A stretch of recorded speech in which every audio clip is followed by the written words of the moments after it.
Hello everyone, I hope you're all keeping safe. I thought today I'd like to read you one of my favourite stories. This story is called The Smartest Giant in Town and it's by Julia Donaldson. Okay, here we go. George was a giant, the scruffiest giant in town. He always wore the same pair of old brown sandals and the same old patched up gown. I wish I wasn't the scruffiest giant in town, he said sadly. But one day, George noticed a new shop.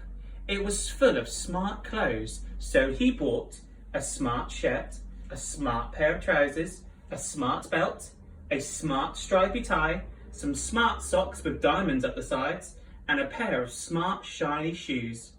Now I'm the smartest giant in town, he said proudly.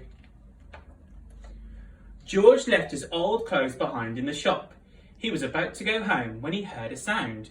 On the pavement stood a giraffe who was sniffing sadly. "What's the matter?" asked George. "It's my neck," said the giraffe. "It's so very long and so very cold. I wish I had a long warm scarf." "Cheer up," said George, and he took off his stripy tie.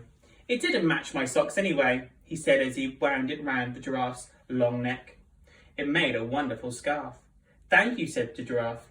As George strode towards home, he sang to himself, "My tie's a scarf for a cold giraffe, but look me up and down, I'm the smartest giant in town." George came to a river. On a boat he stood a goat, who was bleating loudly. "What's the matter?" asked George. "It's my sail," said the goat. "It blew away in the storm. I wish I had a strong new sail for my boat." I wonder what he's going to use for the sail of the goat's boat. "Cheer up," said George, and he took off his new white shirt. "It kept coming untucked anyway," he said as he tied it to the mast of the goat's boat. It made a magnificent sail. "Thank you," said the goat. George strode on, singing to himself, "My tie's a scarf for a cold giraffe, my shirt's on a boat as a sail for a goat, but look me up and down, I'm the smartest giant in town." George came to a tiny ruined house. Beside the house stood a white mouse with lots of baby mice. They were all squeaking. "What's the matter?" asked George. "It's our house," squeaked the mother mouse. "It burned down and now we have nowhere to live. I wish we had a nice new home." I wonder what he could give them for a new home. "Cheer up," said George, and he took off one of his shiny shoes. "It was giving me blisters anyway," he said, as the mouse and her baby scrambled inside. The shoe made a perfect home for them. "Thank you," they squeaked. George had to hop along the road now, but he didn't mind. As he hopped, he sang to himself, "My tie's a scarf for a cold giraffe, my shirt's on a boat as a sail for a goat, my shoe is a house for a little white mouse, but look me up and down, I'm the smartest giant in town." George came to a campsite. Beside a tent stood a fox who was crying. "What's the matter?" asked George. "It's my sleeping bag," said the fox. "I dropped it in a puddle. Oh, I wish I had a warm, dry sleeping bag." "Cheer up," said George, and he took off one of his socks with diamonds up the sides. "It was tickling my toes anyway," he said. As the fox snuggled into it, it made a very fine sleeping bag. "Thank you," said the fox. George hopped on, singing to himself, "My tie's a scarf for a cold giraffe, my shirt's on a boat as a sail for a goat, my shoe is a house for a little white mouse, one of my socks is a bed for a fox, but look me up and down, I'm the smartest giant in town." George came to a big squelchy bog. Beside the bog stood a dog who was howling. "What's the matter?" asked George. "It's this bog," said the dog. "I need to get across, but I keep getting stuck in the mud. I wish there was a safe, dry path." I wonder what he could use to help the dog get across the bog.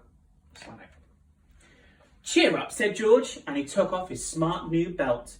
"It was squashing my tummy anyway," he said as he laid it down over the bog. It made an excellent path. "Thank you," said the dog.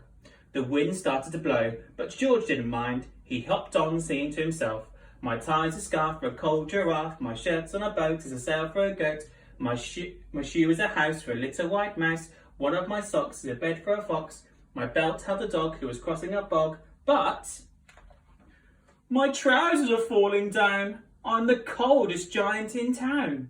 Suddenly, George felt sad and shivery and not at all smart. He stood on one foot and thought, I'll have to go back to the shop and buy some more clothes, he decided. He turned around and hopped all the way back to the shop. But when he got there, it was closed. Oh no, cried George. He sat down onto the doorstep and a tear ran down to his nose. He felt as sad as all the animals that he met on his way home. Then, out of the corner of his eye, he saw a big bag with something familiar poking out of the top. George took a closer look. My gown, he yelled. My dear old gown and sandals. George put them on. They felt wonderfully comfortable. I'm the cosiest giant in town, he cried, and he danced back home along the road. Outside his front door stood all the animals he had helped. They were carrying an enormous present. Come on, George, they said, open it. George untied the ribbon. Inside was a beautiful gold paper crown and a card. Look inside the card, George, said the animals. George put the crown on his head and opened the card. Inside it said, your tie's a scarf for a cold giraffe, your shirt's on a boat as a sail for a goat, your shoe's a house for a little white mouse, one of your socks is a bed for a fox, your belt helped a dog who was crossing a bog, so here is a very fine crown to go with the sandals and gown of the kindest giant in town. And there you go.